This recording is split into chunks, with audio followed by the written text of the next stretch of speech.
Now we'll discuss the international economics, protectionism, currency exchange rate, globalization. Being a CFO nowadays, because if we work in American companies, they're working all over the world. So we should know what are the treaties, what are the tax-free, double tax reliefs with different countries, what is the effect of globalization, how to save your industry from foreign companies. This is all we will discuss. Now he says that there is something called protectionism. Protectionism is a word from protect. So if you have a small industry, if you have a very new business and a very big business or a key player comes in the market, can ruin your industry, right? So suppose China is a big market in terms of industry and you as your country, you have a smaller industry.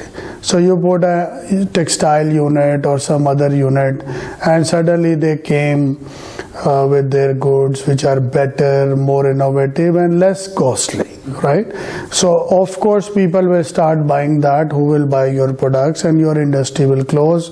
If our industry will close, means our people will get jobless, quality of living will go down, life will become difficult, people can't afford because they don't have salaries. So that's create a need for any small country to create protectionism mechanism through their policies in order to save their country from such things. There are a lot of ways. One is tariffs. These are import quotas. We say import quota means that if America want to buy 100% textiles for the Americans, so what they can do, 10% will come from this country, 5% from this country. This is a quota system. So this quota also works good. Then every country has a balance of payment, means money coming in, money coming out. Yeah. So try to make it in surplus. If it goes in deficit, means more money is going out and less money is coming in. Embargo is a ban. Sometimes we say don't trade with this country, don't trade. United Nations will say we will not deal with this country. So all countries don't stop trade with them. This is embargo. We do have a trigger price that automatically imposes a tariff barrier against unfairly cheap imports by levying a duty on all imports below a particular reference price. For example, trigger means automatic, like if you see a pistol, there is a trigger, when you hit, it fire. Same way, we make policies this way. When something going wrong, it will trigger and make the price of imported goods higher. Anti-dumping. What is dumping first? Dumping is, suppose you are a big company, you have big money, you want to enter in a new country and there are some competition.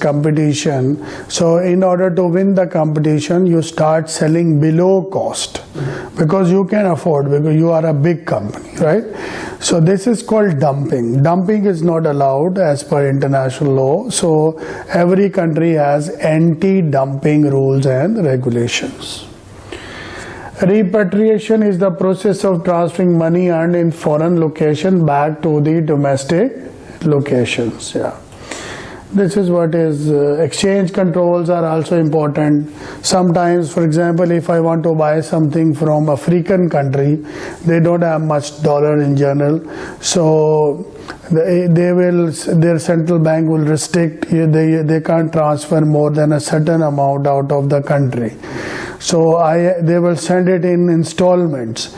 It may take a big time to reach this money out. So exchange control also play a very. Yeah, then he says that there are some economic effects on tariffs and quotas. He says that workers are shifted from relatively efficient export industry into less efficient protected industries.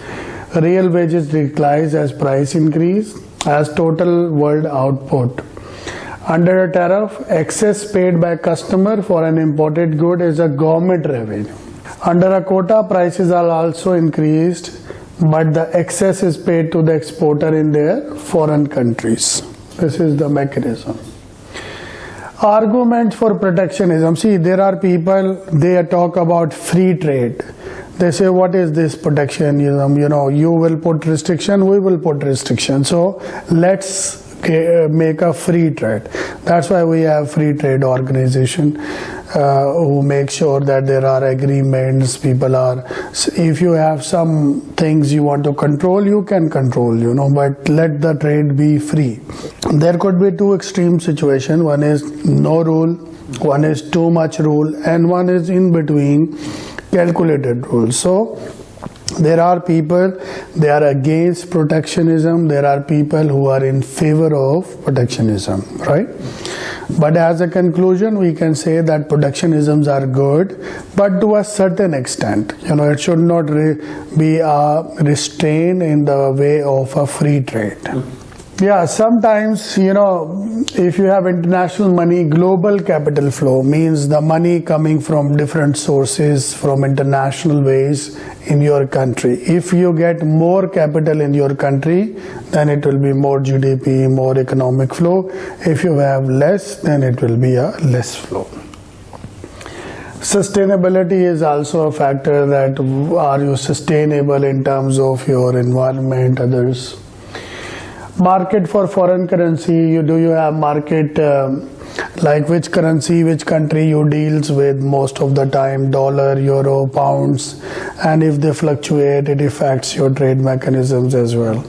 So there is a discussion that exchange rate, what are the different exchange rates, means you might think sometime that why $1 is equal to 3.67 dirhams. So there are some way we fix the rate. One is called fixed exchange rate, means two governments, they sit together, they agree that this will be the rate. That is called fixed exchange rate.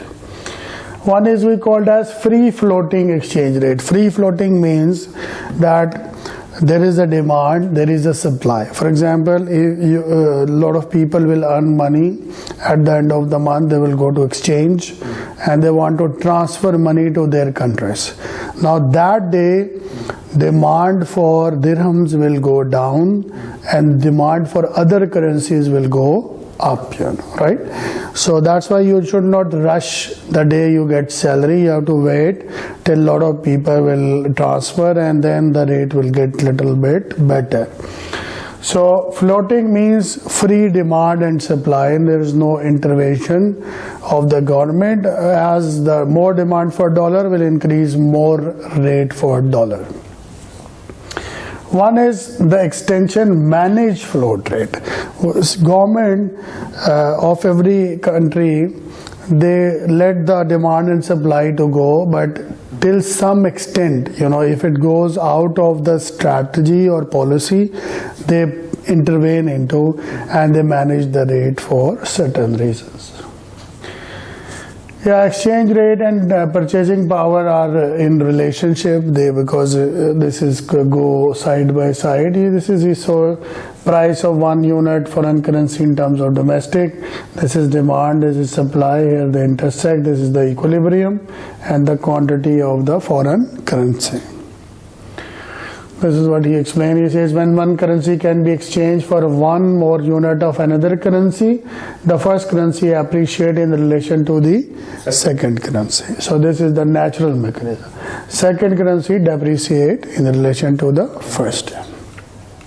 There are some factors that can exchange, that can increase, decrease. So he says there are trade related, mean buying, selling.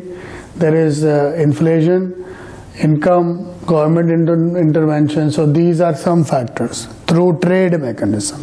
The other is monetary mechanism, that is called financial factors. So if interest rate will change, capital will come in, out. Yeah, this is what he explained, trade related. Then he explained the income levels, government interventions. This is because already we discussed, so this is just like